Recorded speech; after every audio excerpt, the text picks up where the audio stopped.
The United States has raised concerns with China about its latest militarization of the South China Sea, and there will be near-term and long-term consequences, the White House said on Thursday.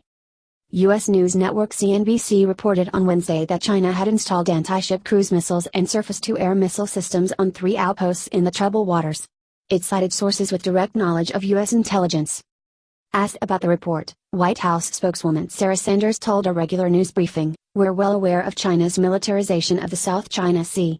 We've raised concerns directly with the Chinese about this, and there will be near-term and long-term consequences." Sanders did not say what the consequences might be.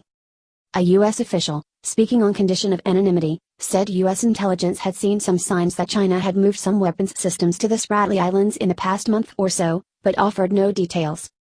CNBC quoted unnamed sources as saying that according to U.S. intelligence assessments, the missiles were moved to Fiery Cross Reef, Subhai Reef and Mischief Reef in the Spratly Islands within the past 30 days.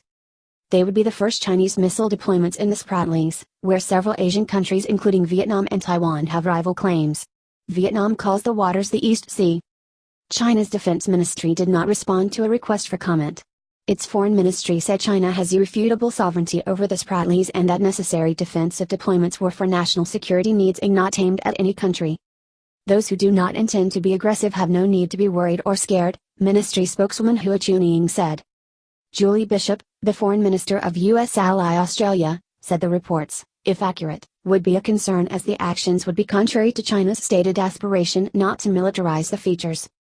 China, of course, has a unique responsibility as a permanent member of the Security Council, to uphold peace and security around the world, Bishop told reporters in Queensland. Any action to militarize unilaterally features in the South China Sea would go against that responsibility and that role.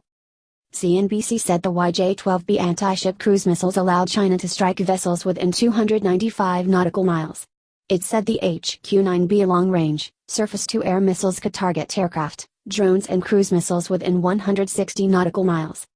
Eric Sayers, a former consultant to the commander of the U.S. Pacific Command, called the missile deployment a major escalation and said one immediate U.S. response could be to rescind Beijing's invitation to this year's RIMPAC multilateral naval exercises beginning in Hawaii in July. When China sees that it can get away with these types of actions with little cost, as they did all through 2015 and 2016, it only makes it more likely they will keep pressing, said Sayers, currently an adjunct fellow at Washington Center for Strategic and International Studies. China sees its participation in the exercise as a sign of its acceptance among the world's maritime powers, but Beijing should not be allowed to militarize this open maritime domain and still be honored as a welcomed member of the maritime community. Last month, U.S. Admiral Philip Davidson, nominated to head U.S. Pacific Command, said China could use its forward operating bases in the South China Sea to challenge the U.S. regional presence and would easily overwhelm the military forces of any other South China Sea claimants. The video is sponsored by CNtronic.com.